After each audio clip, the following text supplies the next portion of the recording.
بسم اللہ الرحمن الرحیم۔ صدر ذی قدر محترم پروفیسر جلیل علی صاحب،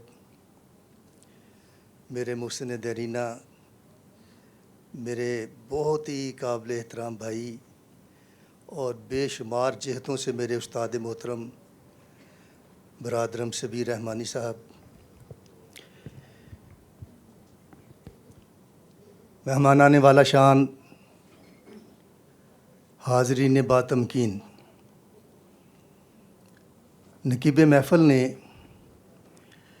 جو حکم دیا ہے کہ ملخص کو بھی تلخیصی انداز میں پیش کرنا ہے، میرا مقالہ بہت لمبا چوڑا ہے اور اس کی یہ تلخیص بھی اسی حساب سے ہے، لیکن میں نے اس کو یہاں رکھ دیا ہے اور زبانی بات کروں گا۔ میرا موضوع ہے اردو نعت میں حیاتی تجربات۔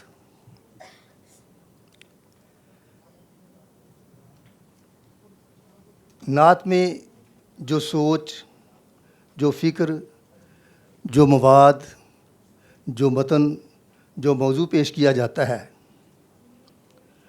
اس کی حیثیت مظروف کی ہے، اور جس سانچے میں، ڈھانچے میں، اسٹرکچر میں، فارم میں وہ پیش کیا جاتا ہے اسے ہم آسانی سے حیات کہہ لیتے ہیں۔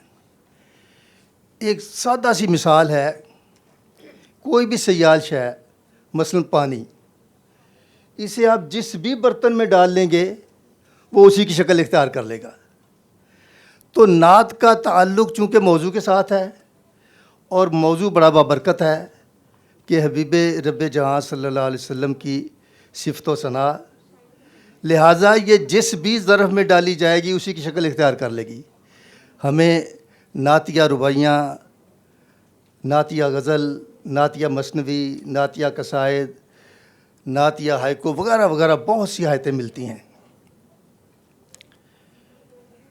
اب جب یہ طے ہو گیا کہ آیت وہ برتن یا سٹرکچر یا ڈھانچہ ہے جس میں ہم نے اپنے خیالات کو پیش کرنا ہے، اور اس میں جو جو تبدیلیاں ہوئی ہیں، جو تجربے ہوئے ہیں، وہ میرا موضوع ہے۔ اب فرض کیا ایک کپ ہے، اس میں آپ کو چائے پیش کر دی گئی، ایک آدمی کہتا ہے جی میں اس میں تبدیلی لاتا ہوں، وہ اس کا پکڑنے والا حصہ دوسری طرف بھی لگا دیتا ہے، یہ تبدیلی ہو گئی۔ ایک نے کہا کہ یہ نیچے سے تنگ ہے، اوپر سے کھلا ہے، میں ایسا کپ بناتا ہوں جو اوپر سے تنگ ہو، نیچے سے کھلا ہو۔ تو بنی بنائی حائط میں کچھ نیا کر کے دکھانا، یا نئی حائط کو دریافت کرنا، یا مختلف حائطوں کے امتزاج سے مرکب حائطوں کو دریافت کرنا اور پیش کرنا، یہ حیاتی تجربے کہلاتے ہیں۔ ہمارے ہاں جو سکہ بند حائطیں شروع سے آ رہی ہیں، مثنوی ہے، قصیدہ ہے، اور اس کی کوکھ سے جنم لینے والی غزل ہے، اس کے بعد ترکیب بند ہے، ترجیح بند ہے، پھر مسمت کی 8 شکلیں ہیں، مثلث ہے، مربع ہے، مخمس ہے، مسدس ہے، متسع ہے، مسمن ہے، مصبع، حتیٰ کہ معشر تک 8 قسمیں ہیں، اور ان سب میں حیاتی تجربات شاعروں نے کر کے دکھائے ہیں۔ اس کے بعد جدید اور قدیم حیاتوں کا ایک بہت بڑا سمندر ہے، جس میں ہائیکو بھی ہے، دوہا بھی ہے، اسٹینزے بھی ہے، اور کینٹو ہے، دنیا جہان کی اس میں حیاتیں آ جاتی ہیں۔ اب ہمارے شاعروں نے کیا کیا ہے؟ پہلے نمبر پر موجود حیاتوں میں کچھ تبدیلیاں کر کے حیاتی تجربے کیے ہیں۔ مثلاً مثنوی میں بند بنانے کا رجحان تو شروع سے ہی تھا، لیکن پاکستان بننے کے بعد کے 75 سالوں میں نعت گو شعراء نے یہ جو مثنوی کے مختلف بند ہیں، ان میں اتنی جدتیں پیش کی ہیں کہ دیکھنے والا حیران رہ جاتا ہے، اور پورا ایک شعری نظام وضع کر کے دکھایا ہے کہ جو پابندیاں اس بند کے ہیں اور وہی دوسرے کی ہیں وہی تیسرے کی. یہ مثنوی میں پہلے نہیں ہوتا تھا. اور لطف یہ ہے کہ مثنوی کے وہ باہر بھی قدم نہیں نکالتے. اس طرح قصیدہ ہے. میں صرف ایک شاعر علیم ناصری کی مثال دیتا ہوں. انہوں نے نونیہ قصیدہ لکھا اردو میں اور 4 مطلع لائے. لیکن کمال ہے کہ چاروں مطلوں میں جو انہوں نے قافیہ استعمال کیے وہ ایک دوسرے سے تو نہیں ملتے. جیسے دہن، زمن، جبیں، زمیں، ایماں، بایاں، اس طرح 4 مختلف ہیں.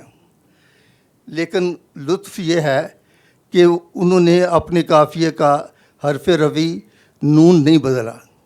کون نہ جو کہہ سکتا ہے کہ یہ قصیدہ نونیہ نہیں ہے. تو یہ جو جدت انہوں نے پیش کی ہے، اس طرح بہت سے شاعر ہیں جنہوں نے مختلف حیثوں میں یہ پیش کیے ہیں.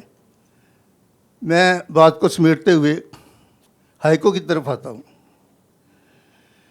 ہائیکو جاپان سے درآمد شدہ ہے اور اس میں 3 ہی مصرے ہوتے ہیں. کچھ لوگ تو 3 مساوی الوزن مصرے کا کر سمجھتے ہیں کہ ہم نے ہائیکو لکھ لی. لیکن بہت عرصہ پہلے شبیر رحمانی صاحب نے نعت رنگ میں ایک مضمون لکھا تھا اور بتایا تھا کہ ہائیکو وہی ہے جو 5-7-5 کے آہنگ میں ہو. اب ان لوگوں نے اس میں جو جدت کی، نمبر 1، ہائیکو کے 3 مصروں کو مساوی الوزن نہیں رہنے دیا. پہلا اور تیسرا مصرع جو ہے وہ درمیانی مصرے سے کچھ کم ہے. میں شبی بھائی کا ایک ہائیکو پیش کرتا ہوں. صرف مدینے میں اور کہاں پر رکتے ہیں سورج سینے میں. حضرات، ایک ایک آیت کا نام لے کر اگر میں مثالیں دیتا جاؤں گا تو بات بہت طویل ہو جائے گی. میں اپنی بات کو سمیٹوں گا. میرے استاد محترم قبلہ نوری صاحب بھی تشریف لے آئے. یہ میری بڑی خوش قسمتی ہے کہ ان کے قدموں میں بیٹھ کر لیا ہوا علم میں ان کے سامنے پیش کر رہا ہوں. ایک خیال پیدا ہوتا ہے. میں نے پھر کہا کہ ایک ایک آیت پہ میں نے لکھا ہے تو بہت لمبا ہو جائے گا. میں 1-2 باتوں کو یہاں مختصر طور پہ پیش کر کے اجازت چاہوں گا. پہلا یہ خیال ہے کہ جی اتنی آیتیں ہیں، اس میں آدمی کتنی تبدیلیاں کر لے گا. تو یہ تو سلسلہ آج نہیں تو کل، کل نہیں تو سال، سال نہیں تو 2 سال میں ختم ہو جائے گا. میں کہتا ہوں یہ سلسلہ قیامت تک ختم نہیں ہوگا. کیوں؟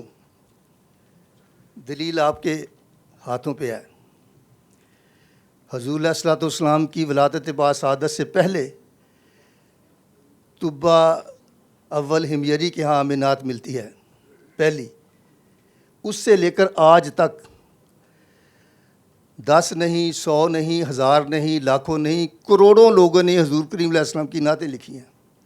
اور نعت بھی ایک ایک شعر نہیں لکھا، دیوانوں کے دیوان لکھے ہیں.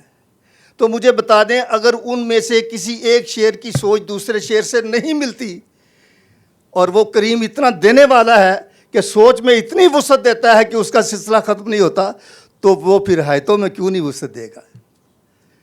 اصل بات یہ ہے کہ اس نے فرمایا تھا وَرَفَعْنَا لَكَ ذِكْرَكَ کہ میرے محبوب ہم نے آپ کے ذکر کو بلند کیا ہے.